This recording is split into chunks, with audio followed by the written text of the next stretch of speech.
जय भीम, नमो बुद्धाय। मी फुलचंद राऊत आणि आपण पाहत आहात मित्र हो, हम मैत्री बुद्ध विहार श्रावण नगर वाठोड़ा से अभी आए हैं और डॉक्टर बाबा साहेब आम्बेडकर जिन्होंने हमको 14 अक्टूबर 1956 को बौद्ध धम्म की दीक्षा दी थी, इस अवसर पर हम लोग भीम चौक में डॉक्टर बाबा साहब आम्बेडकर जी को अभिवादन करने के लिए आए हैं। हमारे साथ कपिल वस्तु के परम पूज्य भंते जी, बुद्ध रतन जी हमारे साथ है। हम इनको ये पूछना चाहते हैं कि हम लोगों ने 14 अक्टूबर के विजयादशमी, इसमें क्या फ़र्क है? 14 अक्टूबर के दिन बाबा साहब अम्बेडकर ने यहाँ नागपुर के दीक्षा भूमि में 5 लाख लोगों के साथ धर्मांतरण किया, इसलिए हम लोग 14 अक्टूबर मना रहे हैं। लेकिन जो धम्म विजय दशमी है वो अलग है। जो सम्राट अशोक के द्वारा धम्म विजय दशमी, कलिंग के विजय पर उन्होंने धम्म विजय दशमी का पर्व मनाया गया था, उसी के दिन पर बाबा साहब अम्बेडकर ने मनाया था। हो सकता है वो 14 अक्टूबर विजयदशमी के दिन ही रहा हो, लेकिन हमारे जो महापुरुष हैं उनके दिन पर हम जो है एक त्यौहार के रूप में, पर्व के रूप में हम यहाँ 14 अक्टूबर मना रहे हैं। बंते जी, अभी दिल्ली में 10,000 लोगों ने मंत्री राजेंद्र पाल जी के साथ जो बौद्ध धर्म की दीक्षा ली और बाद में उनको मंत्री पद का त्याग देना पड़ा, तो जो आरएसएस के लोग हैं या हिंदू धर्म के जो लोग हैं वो 22 प्रतिज्ञा को विरोध करते हैं। इस बारे में आप क्या बोलना चाहते हैं? 22 प्रतिज्ञा जो बाबा साहब ने दिया है वो अलग अलग धर्मों के अलग अलग सिद्धांत हैं, इसलिए अगर हम बुद्धिज़्म को फॉलो करते हैं तो 22 प्रतिज्ञा लेना ज़रूरी है। जैसे कोई ईसाई बनता है तो उसे बपतिस्मा लेना पड़ता है, या इस्लाम धर्म को कबूल करता है तो उसको हिंदू धर्म के सारे त्यौहार व्रत को छोड़ना पड़ता है। इसी तरह से अगर कोई भी तथागत बुद्ध के धर्म को फॉलो करता है भारत में, तो उसे 22 प्रतिज्ञा लेना अनिवार्य हो जाता है। ठीक है, जय भीम बंते जी। मैं ये पूछना चाहता हूँ कि आप यूपी में रहते हैं, अभी यूपी में बौद्ध धर्म के विषय में क्या चालू है? यूपी में बौद्ध धर्म बहुत तेज़ी से प्रगति कर रहा है, विकास कर रहा है। जन जागरण अभियान डेली कुछ न कुछ चलता रहता है।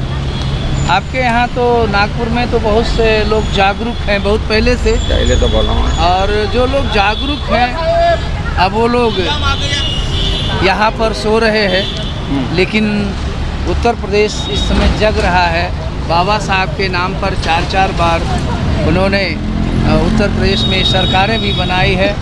बाबा साहब के नाम पर अम्बेडकरीकरण करके बहन मायावती ने अम्बेडकर गांव बनाया है, अम्बेडकर कॉलोनी बनाया है, इस तरह से अम्बेडकर पार्क, या इस तरह से बहुत सारी स्कूलों का निर्माण, या इस तरह से अम्बेडकर के नाम पर बहुत सारा उत्तर प्रदेश में कार्य किया गया है। बंते जी, मैं ये पूछना चाहता हूँ कि उत्तर प्रदेश में ही जैसा बाकी स्टेट में जो बौद्ध धर्म को ज़्यादा स्वीकारा जाता, क्या इसी तरह उत्तर प्रदेश में बौद्ध धर्म की ज़्यादा से ज़्यादा लोग आने वाले पीरियड में बौद्ध धर्म की दीक्षा लेंगे क्या?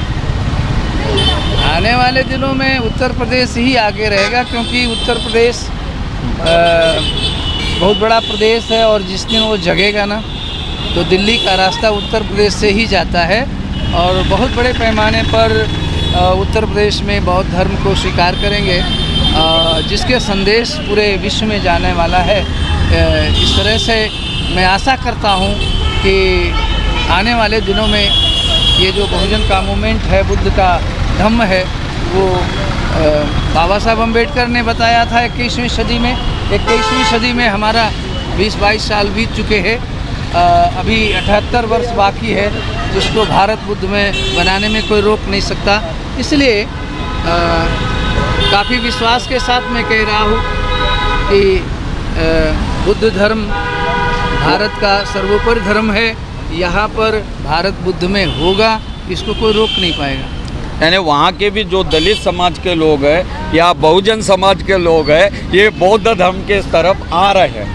उसमें बहुत सारे ओबीसी भी आ रहे हैं, एससी तो कम आ रहे हैं। अच्छा। एससी को समझने में अभी बड़ा समय लगेगा। अभी इलाहाबाद क्षेत्र में जाएंगे तो जितने कुर्मी बिरादरी के हैं, पटेल है, वो सब बुद्धिज़्म को फॉलो कर रहे हैं।